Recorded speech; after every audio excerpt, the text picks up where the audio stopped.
Back, continue our discussion of Super Tuesday. Former President Trump in total command here. And Joe Biden's across-the-board failures standing out. And a lot of middle-class hopes of Trumpian change in the air. So with us now to talk about all of it, we welcome back our friend, Alabama Senator, Mr. Tommy Tuberville. Senator Tuberville, as always, sir. Senator, let me just play some sound from Donald Trump. I think this morning on Fox and Friends, he was on the horn. Take a listen to this for starters, please, sir. We have a different country than we had even 2 years ago.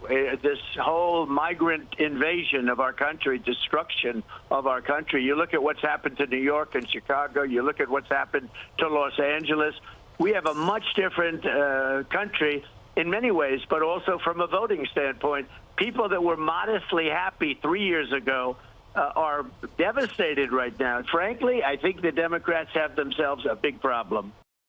So, you know, the Democrats have themselves a big problem. Not sure what the polls say, Senator. But he's right in a sense. Things have changed radically in the last couple years, probably traceable to the border catastrophe and the crime, but I would say also traceable to the inflation. Now, here we are, Super Tuesday, Trump in control. How do you see this, Senator Tuberville? Where's this going to take us? Well, obviously, Trump's in the air up here in D.C. They can't stand him, as you could tell by the vote last week here in D.C. He doesn't have a lot of friends, but the rats are running for cover up here, Larry. They know President Trump's going to win today, very big. In my state of Alabama, he'll get 85 to 90% of the vote, maybe even more than that. He will win the nomination next week, statistically. But at the end of the day, you know, it's all about what Biden has done. He has done nothing right for the country. You know, when you're printing and borrowing $80,000 a second, Larry, $4.6 million a minute, obviously you're going to have an uptick in terms of something like the stock market, which went down today, by the way. But everything else is going to get worse. And then we've got people coming in this country that hate the United States of America. They're coming here to push harm on the American people, and if we don't stop the border soon, we will pay a huge price. Do you think that's going to continue to be the #1 issue, Senator?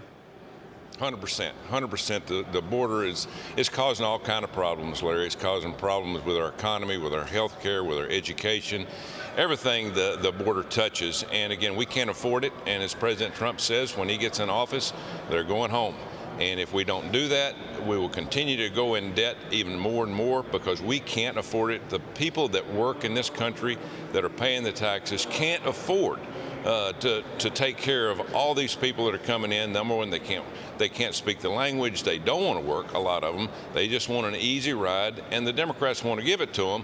But unfortunately for these people, you got to go home.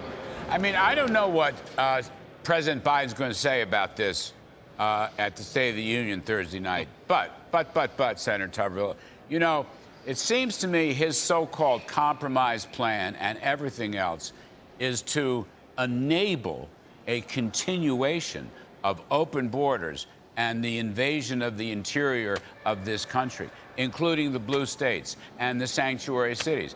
In other words, I don't say anything. He has the executive authority to stop this. He doesn't want to stop it. And that's why I wonder, you're probably going to be right. This issue is going to be with us, unfortunately, for the entire election and probably will prove to be the game changer.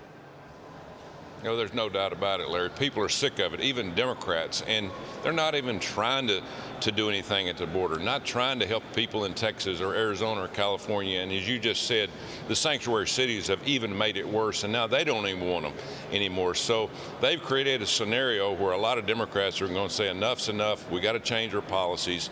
And again, this might have been a God's way of saying, okay, we're going to give President Trump 4 years and then show how it can be done. Then we're going to give the Democrats 4 years, show it how it can't be done again, and then we're going to bring back President Trump. He's the only one that can save us, Larry. He's the only one that's got the skills and the nerve and the energy to get this done, because it's going to be very hard. That's the reason we got to have a strong Senate, we got to have a strong House, and we got to rally around him after next week. When he wins the nomination, every House member and Republican, every Senate member, everybody that's involved in Washington, D.C. as a Republican has to get on President Trump's side, and we got to get him across the goal line in November. One thing, just to conclude this, appreciate your time as always. In addition to using the executive authority to close the border, as Mr. Trump will, and he has the authority, I think we need policies. You mentioned speaking English. We had, in the Trump administration, we had a set of policies for legal immigration. Know some civics, know the Constitution, know the Declaration, know some history, be able to speak English. End these visa lotteries, for example. Show people you can make an investment in our economy, or that you have a job or an employer waiting for you. In other words, there's a positive side to the immigration story, which has been completely ignored by the Biden administration. It's just they don't care one whit about that. But that could be part of the solution, a constructive, positive side for legal immigration. Give you the last word. Yeah, love for the country, Larry. You've got to love what this country's about. Most of them don't know, and don't care what this country's about. They just see possibly a better life, or a way that they can change this country in what Europe is now, a socialist agenda for everybody, basically, that's a European country. So this country needs a heart transplant. And we need to put Donald Trump's heart into this country again. If we do that, we got a chance to save it. And I'm looking forward to it. Yes, sir. Thank you, Senator Tommy Tuberville. Appreciate it very much.